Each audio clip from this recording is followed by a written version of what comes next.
Hey, what's up, Sassy Stuff? I'm Molly. I'm here with Emma, and we're going to be talking all things softball this week. We're getting into some new sports this week. We're excited. Softball season is starting this week. We're going to get straight into it.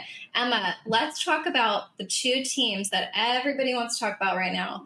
Oklahoma University and Texas, their first year in the SEC as softball teams. What are you thinking? How are the Sooners going to do? How are they going to hold up? They're a four-time national winning team. What are our thoughts here? Well, they're four-time national defending champions, and last year they actually beat Texas. Both of these teams are now in the SEC. The problem for OU is this team lost this legendary senior class who played a role in these four championships, and now moving into a harder conference, which is the SEC.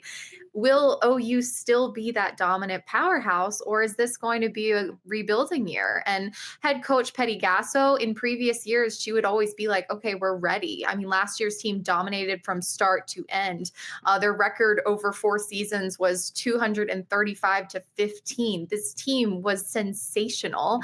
And right now, Gasso doesn't have all the answers yet. She says nobody knows this team, and you're blending new players, 9 freshmen, 5 transfers, with returning veterans.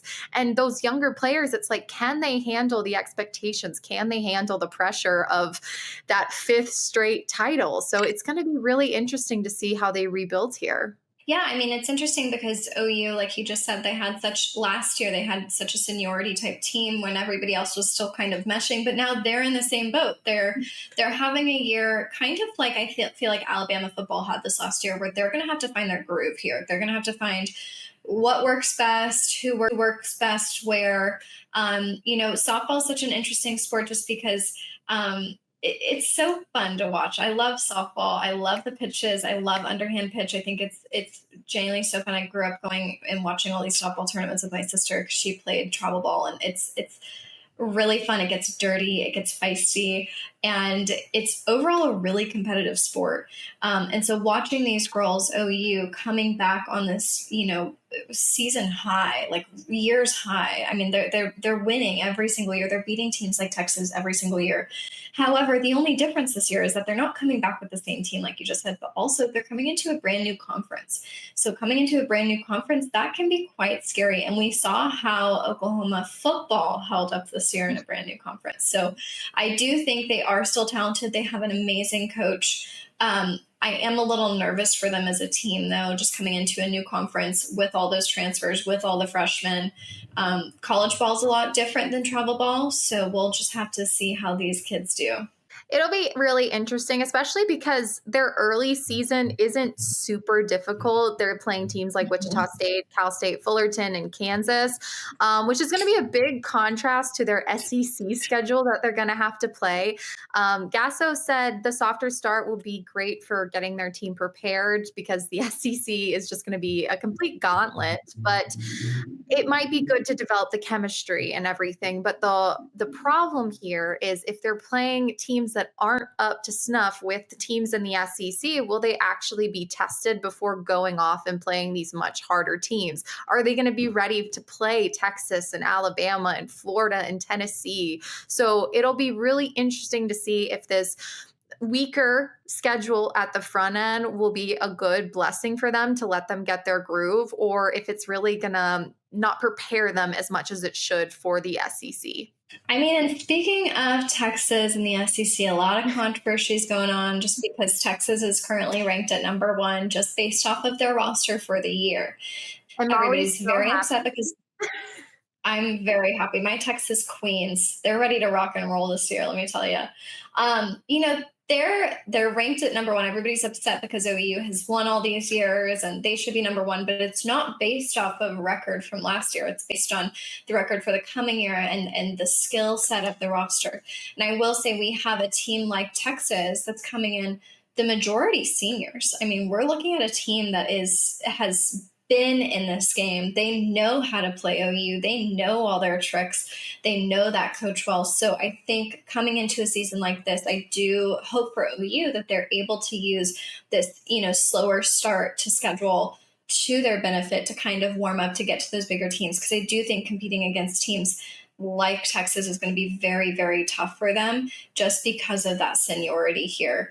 That being said, Coach Mike White, a great man here. He's been with Texas since 2019. He's actually a foreigner. He's from New Zealand. He immigrated here. He's coached for Oregon. He's coached for all these amazing teams. He's done such a good job at leading this team to get to this point where they are. And I think he's kind of raised this little group of women to really be set for this particular season.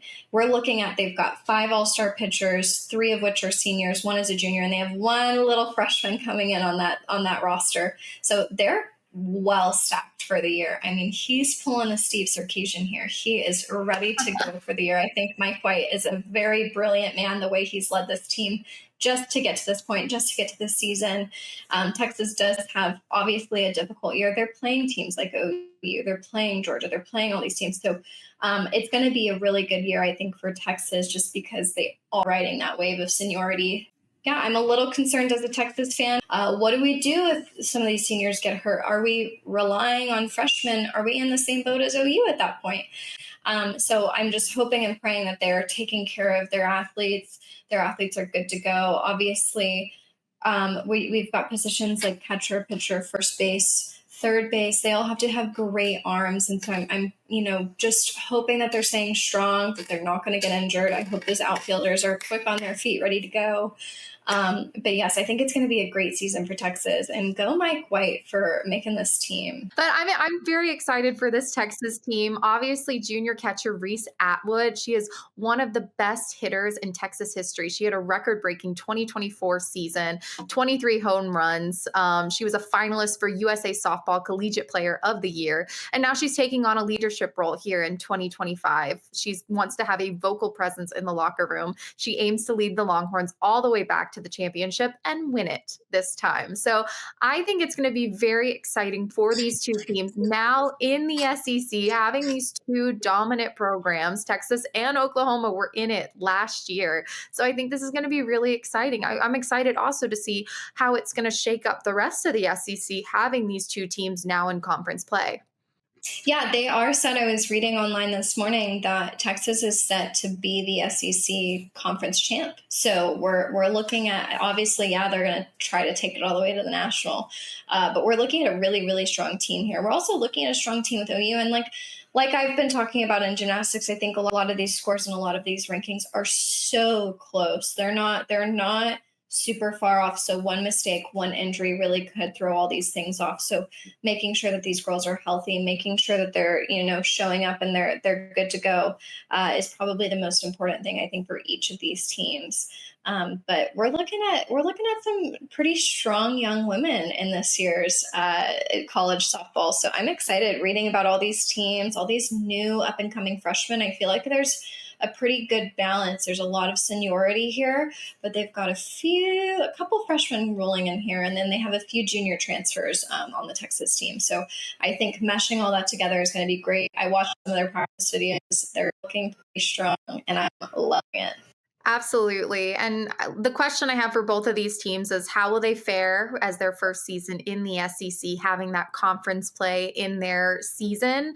And will they make it back to the national championship? Obviously, for OU, is this a rebuilding year, or are you just going to continue your domination? Texas, can you get there again? So this is going to be very, very exciting. We're going to be watching. I hope you guys are watching along with us, and we will make sure to like, comment, and subscribe. We'll keep you updated on all things softball.